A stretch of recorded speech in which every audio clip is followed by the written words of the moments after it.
Good evening, everybody. How's everybody doing today on this wonderful Tuesday evening? Hope everybody had a wonderful, blessed, and great Christmas. I know I did. We was around family and friends and having lots of fun and joking and laughing and just having a great time. Just positive vibes everywhere. Hope everybody's been having a positive week so far.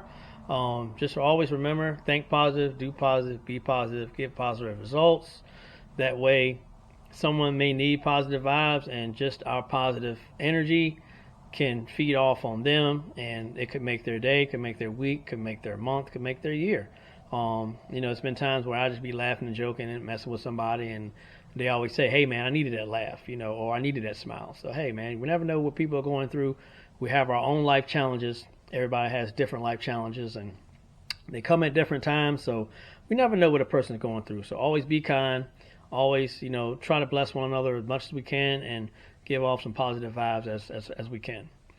All right, so I wanted to basically bring this video to you guys' attention.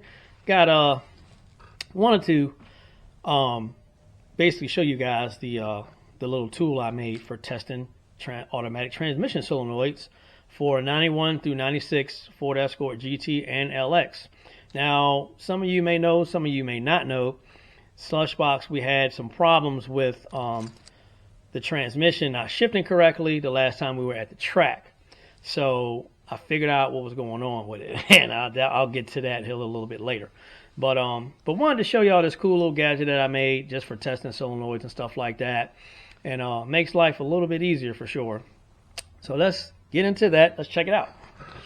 All right, so what we have here is just a little small momentary switch, right? And then we got, some terminals I put on there to connect to the bottom of the switch.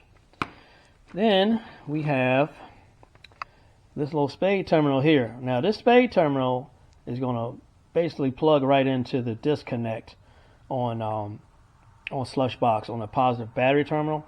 So I basically have a little throw disconnect switch on there. So when we're not driving the car and the car is not being moved or used, we just, pull the disconnect, and that way the battery is not feeding power all the time and just sitting there kind of, draining off or whatever. So yeah, that will go to the actual positive terminal on the battery for the disconnect. Now I will say this, not everybody is going to be able to use this type of terminal on their positive post on their battery, or their positive terminal on their battery. So whatever positive terminal you have, you're going to have to try to make, have to try to get the correct terminal to connect to your wire, so you can put that on the battery and it will stay and make a good connection. So just basically wanted to throw that out there too. All right, so then last but not least, we have a male pin here, and this male pin will actually go into the wiring harness for the transmission, and it has female pins that accepts this male pin.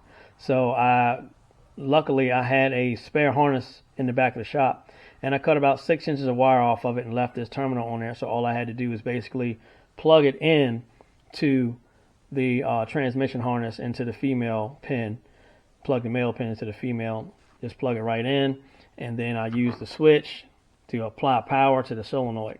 That way I'm not trying to basically have one hand on the battery and one hand on the connector, and then trying to figure out how I can ball a wire up to go inside the connector to make sure it's making a good connection and all that stuff. So I eliminated all that and just made me a little test gadget here. So let me show you guys. There's Slushbox right there, just chilling. So let me show y'all exactly how you want to work this. So real quick, that's the disconnect that I put on here. So when the car is not moving, not driving a whole lot, we just do this and let it sit there, and that way the battery's not supplying any power to nothing, and it kind of saves the battery too. So good little feature to have. I'll be honest with you. I seen a guy had it on his car, and I was like, you know what? I'm going to do that. I'm going to steal his idea. All right, so this is your spade terminal, and basically you just take this and you push it right up in there, right? And then you have your male connector pin here, pin connector, and then you have your transmission harness down there. This is the transmission harness. It's 12 female pins, and then you just take this right here, get close for y'all, and then you just take it and you push it right in there just like that. Boom, push it right on in there, and then you basically just take this, and you got 12 volts on one side already. So the transmission solenoids do not see 12 volts until you push this button down.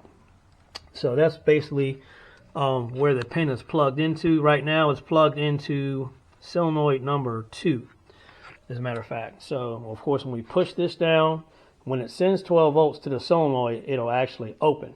You'll hear it click. And when it clicks, when you supply power to it, it opens up. When you take your, so basically when you push the button down and you hear the solenoid click, that solenoid is open. When you take your finger off the button and the solenoid clicks again, it basically closes back. So this is a momentary switch. So basically you're getting 12 volts now, not getting 12 volts. Getting 12 volts now, not getting 12 volts. And I'm gonna put y'all down here and see if y'all can hear that solenoid clicking. Got to get y'all as close as possible. You may hear it, you may not.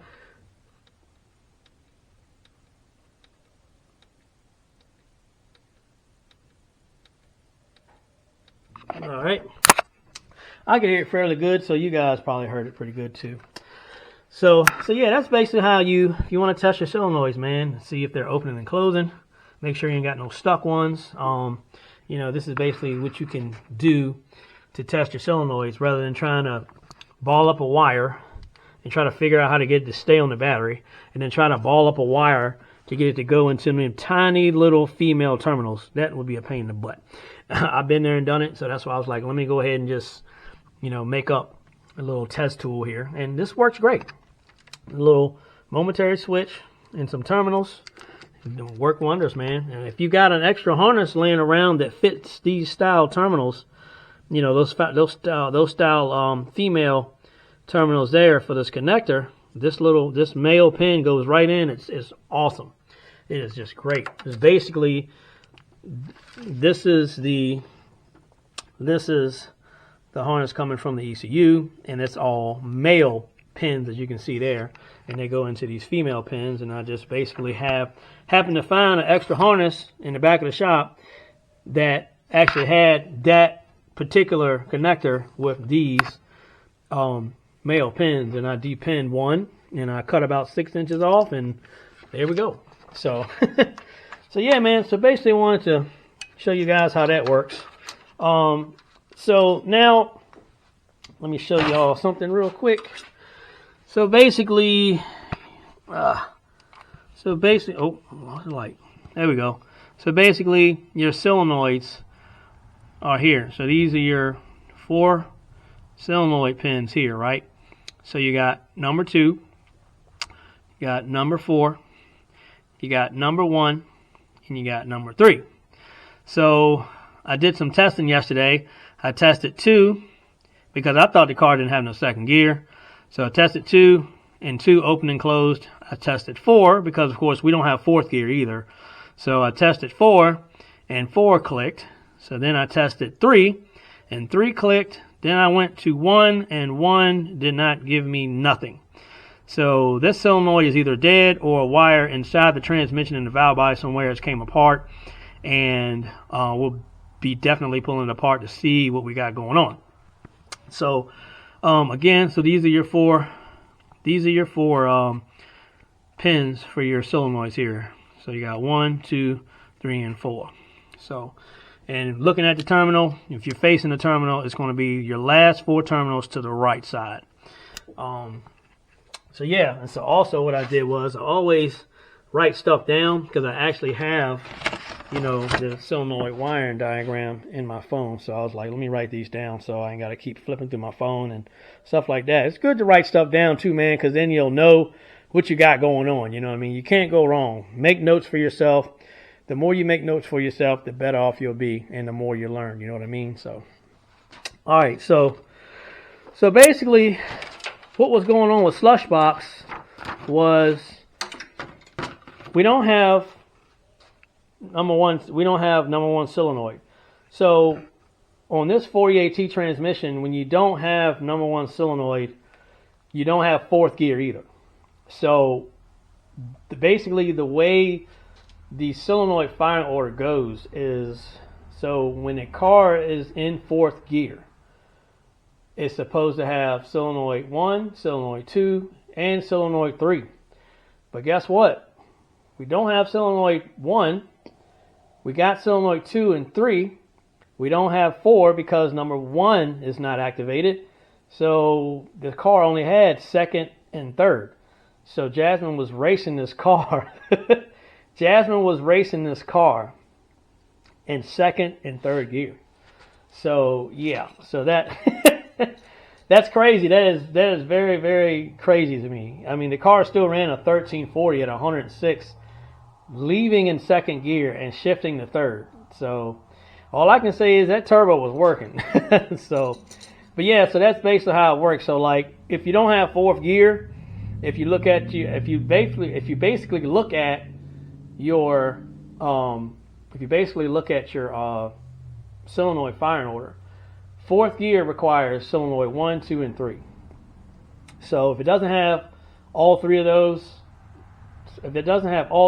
signals, then it's basically in limp mode because it won't go into fourth, nor will it go into overdrive. So that's basically the problem that we have here, and we're going to pull the pan off, drop the valve body, and I've already called level 10 transmission today, talked to Melissa, and she's going to let Pat know that I need 4 solenoids, and he's going to get those for me so we can get this thing back up right. It drives now. You can take it down the street and drive it now. Literally, though, it's weird because it definitely feels like it's in first gear, but it's not. It's in second gear. It's in second gear for sure. So yeah, man, that's basically what we got going on with old Slushy Poopy here, as my friend used to call her, Slush Poopy. But it's Slushbox is her name. But yeah, man. So yeah, that's the problem that we're having. And you know, when you have an issue with the automatic transmission, you know, whether it be an Escort or anything else, always check your solenoids first. That's the easiest thing. Those go bad all the time. You know, there's a few things that can keep your car from going in certain gears. You could have electrical failure, or you could have a mechanical failure. So if you have electrical failure, usually they're pretty easy, you know, to tackle. But if you have a mechanical failure, then that means you got to pull the transmission out, you got to pull it apart, you got to figure out what actually went wrong. So I've had about 5 years of experience with these 4EATs and 4EALs, so I pretty much know how to go through them and and get them right, you know. So just basically wanted to share that with y'all. Now wanted to also kind of share this with y'all. So 91 and 92 Ford Escorts, whether it's a GT or LX, they have their own standalone TCM, and TCM is transmission control module. And 93 through 96 do not have their own individual transmission control module. It's actually integrated into the engine ECU. So basically the engine ECU does everything. It controls the engine and it controls the transmission. That's from 93 through 96 only, Escort GT, Escort LX. 91 through 92 has its own separate standalone transmission control module, and it is not a part of the engine ECU, the engine PCM. So basically, you have a few wires that come from the PCM that goes to the TCM to basically give that transmission controller the signals that it needs so it can operate the transmission. But that's about it. So just wanted to let you guys in on that. And I don't think I'm leaving anything out. If I do, I guess I'll be doing a part 2 video. but yeah, so I just want to basically share that with y'all. Making this little tester here, man, is a lifesaver. Like literally, it is a lifesaver because, like I said, you don't have to try to worry about, you know, balling up a wire to try to put it in that little tiny terminal. I mean, look how small. Look how small these holes are. I mean, they're tiny. Look how small they are. Kind of try to imagine balling a wire up to go in the end of that, going into that female terminal, And if you don't get a good connection and you're trying to test solenoids and stuff like that, man, and you go to touch the battery and it don't click, well, it don't click because you didn't get a good connection. You know what I mean? So got to always be mindful of that and make sure that you're getting great connections when you're testing stuff.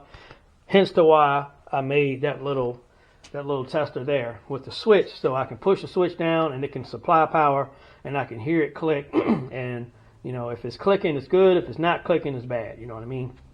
So that's basically all I wanted to do, is just jump on and share this with y'all. And yeah, we're gonna get this car straight. I may try to see if I don't know. We may try to pull it down this weekend. We may not. It just depends on what we got going on. Really want to kind of wait till I get all the parts before I pull it apart. Don't really like leaving the transmission open, you know, because it's dust and stuff that, you know, flows around in the shop and stuff, and I don't want nothing getting in that transmission. I don't need no more issues. But one more thing. So let me show you this before I get off. People that really don't know and trying to figure things out, it's always good to have, you know, a Haynes manual. This is 91 through 90. This is 91 through 2000 Escort. So it's always good to have a Haynes manual to help you out. And in the back of the Haynes manual, you know what I'm saying, you got schematics, you know, for certain models, you know, engine stuff, transmission stuff. And like I said, but you know, now I want to point something out to y'all.